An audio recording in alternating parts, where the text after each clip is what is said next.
네, 뉴스에 나오는 법률 이야기 쉽게 풀어드립니다. 법은 이렇습니다. 법무법인 메리트 임재혁 변호사 나오셨습니다. 어서 오십시오. 예, 안녕하세요. 예.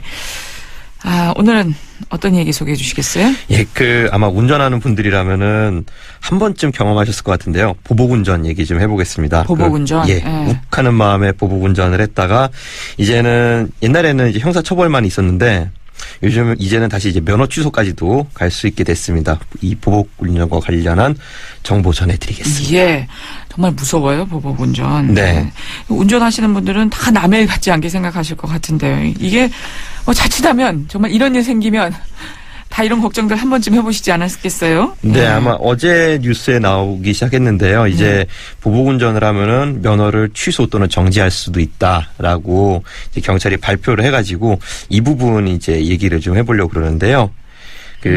여지껏 한마디로 면허 정지나 취소가 되지 않았다라는 얘기잖아요. 이게 더 놀라운 거 아니에요? 그렇죠. 아니, 그렇지 않았다는 거야? 예, 여지껏 그렇지는 사람 죽을 뻔했는데 다들 이렇게 않았습니다. 생각했을 텐데요. 네.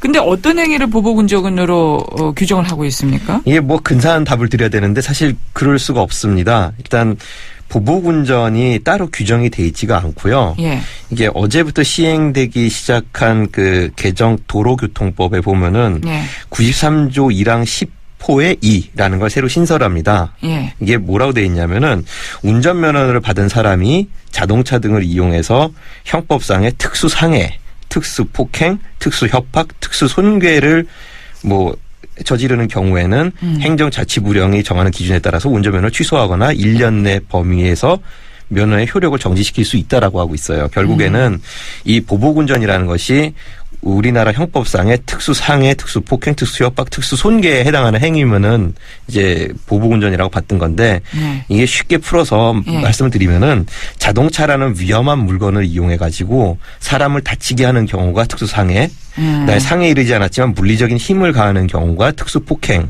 겁을 주는 경우가 특수협박, 그다음에 신체가 아닌 타인의 소유물의 물리적인 변형이나 아니면 가하는 경우에 특수손괴로 보는 거예요. 차를 어떻게 한다든지 그렇죠. 여기에는 그렇겠죠. 요걸 약간 범위 넓혀가지고 그런 사람들 있잖아요. 차에서 앞에 세우고서 갑자기 내려와가지고 주먹으로 막 자동차를 때린다든가 하는 경우도 차로 어떤 행위를 한 건 아니지만은 도로상에서 이루어졌기 때문에 이 부분까지 포함하는 경우가 많습니다. 예, 그래요. 그래서 이런 경우에는 이제 면허 정지나 취소를 할 수 있다 하는 규정이 이번에 새로 마련이 됐다는 거고요. 그렇죠. 네. 그러니까 지금까지는 왜 안 했던 건가요? 이게 지금까지는 왜 안 했는지는 참 의문사항인데 이 법률을 갖다 개정하고 그럴 때 보면 그 이유 같은 거를 써놓습니다. 근데 여기 보면은 이 조문의 신설 이유가 최근 보복운전이 사회 문제로 대두됨에 따라 형사처벌 사례가 증가하고 있으나 이에 적절한 행정처분이 이루어지지 못하고 있었다. 어떤 이유는 안 나오고 그냥 여지껏 면허 정지나 취소는 하지 않았는데 이제는 진짜 할 필요가 있다라고 봐서 만들었다라고 보면 될 것 같습니다. 어쨌든 이런 면허 정지나 취소 규정이 보복운전 근절에 좀 도움이 더 될 수 있다고 봐야 될까요? 실효성 측면에서는 어떻게 보세요? 결국엔 실효성의 문제로 가면은 당연히 면허 정지 취소 등이 보복운전의 경우에 도입되는 것이 없는 것보단 낫겠죠. 그렇죠. 근데 음주운전을 갖다 보더라도 운전면허를 정지시키고 취소시켜도 처벌까지 하잖아요. 음주운전. 그럼에도 불구하고 크게 줄지를 않아요. 그러면은 이제 제일 쉽게 생각할 수 있는 게 이제 처벌 수위를 더 높여야 되는 거 아니냐. 근데 또 그게 능사는 아니거든요. 사실은 범죄가 있다고 처벌 수위를 높이기 시작하면 결국 굉장히 경직되고 공포에 억눌린 사회를 만들 수 있기 때문에 결국 수위와 방식이라는 걸 다 생각을 해야 되는데 사실 이제 외국 같은 경우에 아마 캐나다의 경우로 알고 있는데 아예 차를 몰수하기도 해요. 그래요? 보복운전을 하면은 차 뺏긴다는데 좀 겁이 이건 확실히 나겠죠. 면허 취소나 정지가 아니라. 좀 괜찮은데요? 괜찮죠. 캐나다는 그 정도로 하고 있고 또 다른 나라는 어떻습니까? 이제 미국에서는 이제 어떤 공격적 운전을 여러 교통 위반 행위들의 조합으로 정의를 한다고 합니다. 이 공격적 운전이라는 게 우리가 말하는 보복운전인 건가요? 그렇죠. 이제 여러 개를 합치는 거죠. 근데 합칠수록 당연히 형은 올라가게 될 것이고, 그다음에 이제 영국 같은 데에는 이제 6개월 이하의 금고, 5,000유로 이하의 벌금, 좀 우리나라보다는 좀 세게 가고 있다라고 볼 수 있습니다. 그렇군요. 그러니까 해외 처벌 수에 비해서는 아직도 우리가 좀 약한 편 아닌가요? 처벌 수위도 약하고 처벌 방식도 좀 더 개선해 나가야 되고 그래야 되겠죠.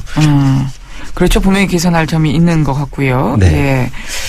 그렇습니다. 자, 사실 이 보복운전이 보면 뭐 누구나 할 수도 있는 거고 또 했던 분이 또 할 수도 있는 것 같아요. 예. 그런 면에서 저는 개인적으로는 이 취소나 정지 처분이 참 합당하다고 생각을 하는데. 예. 예전부터 들어왔어야 되는 거죠. 예. 사실은 이제 그 실효성 문제와 관련해 가지고 이거는 이제 조금 다른 얘기긴 한데 살짝 딴 얘기로 넘어가면은 그 얼마 전에 이제 그 저기 화물차나 버스 이제 4시간 운전하고 30분 휴식을 의무화한다라는 예. 얘기 많이 나왔잖아요. 예. 사실 이것도 이제 어떤 대책의 실효성이라는 부분과 관련해 가지고 좀 얘기를 이어나갈 수 있을 것 같은데 예. 그러니까 실효성에 문제가 있다 이렇게 보시는 거군요. 예, 좀 있는 것 같습니다. 변호사님 어떤 부분이 특히 문제가 사실 되는 것 이게 같아요? 운전자가 이걸 지키도록 하는 것은 네. 누구나 공감은 해요. 4시간 예. 운전하고 30분 쉬게 하면 당연히 좋죠. 그리고 이거를 강제하는 것도 필요한데 문제는 이거를 어떤 식으로 강제하냐는 거예요. 지금 나온 거는 운전자를 처벌하는 쪽으로 가고 있거든요. 개인의 문제로 가고 있는데 예. 이건 운수사업의 구조라는 걸 좀 생각을 해야 돼요. 아마 지입제라는 거 들어보셨을 거예요. 지입제라는 게 뭐냐면은 운전자가 그 버스의 주인입니다. 근데 버스의 주인이 언제나 승객을 갖다가 확보할 수 있는 건 아니에요. 예. 승객을 확보하는 건 운수회사거든요. 예. 그래서 운수회사에 자기 차를 가져갑니다. 예. 내가 당신 회사에서 승객을 나르겠다라고 하면은 이거는 운수 사업자와 그다음에 운전자라는 사업자 두 사람의 대등한 관계로 일단은 봐요. 법적으로는 예. 당연히 예. 그렇겠죠. 근데 사실은 이게 대등한 게 아니라 자기는 버스를 갖고 운수회사로 들어가고 운수회사가 만든 스케줄을 따를 수밖에 없어요. 근데 이 스케줄이 빡빡하다라고 하면은 과연 4시간 운전을 하고 30분을 쉬는 게 정말로 확보가 될 수 있냐라는 거죠. 그렇죠. 예. 이걸 확보하지 못해서 운전자는 처벌받는데 자기는 끊임없이 굉장히 빡빡한 스케줄을 따라야만 된다면은 정말로 4시간 운전을 하고 30분을 쉬게 하고 어떤 안전운전을 하기 위해서는 법적으로는 정말 제재를 가하고 정말 지도 개선을 해야 되는 데는 운전자만 있다라는 건 아니죠. 그렇죠. 예. 예. 그래서 지금 뭐 현장 상황과는 괴리가 크다 이런 얘기가 계속 나오는 거죠. 예, 그렇습니다. 예. 그래서 지금 실효성 이야기도 나오는 거고.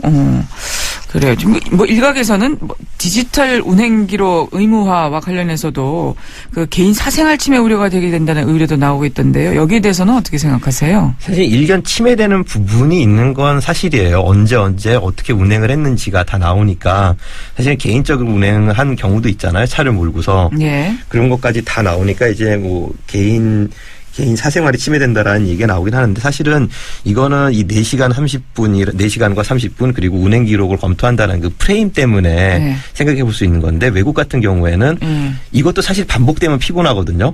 4시간하고 30분 쉬고 또 4시간을 운행하라고 그러면은 결국엔 예. 이 사람 하루에 8시간, 9시간을 운전하는 게 되는 거예요. 예. 근데 그게 반복되다 보면은 결국엔 피로가 누적되는 거라서 예.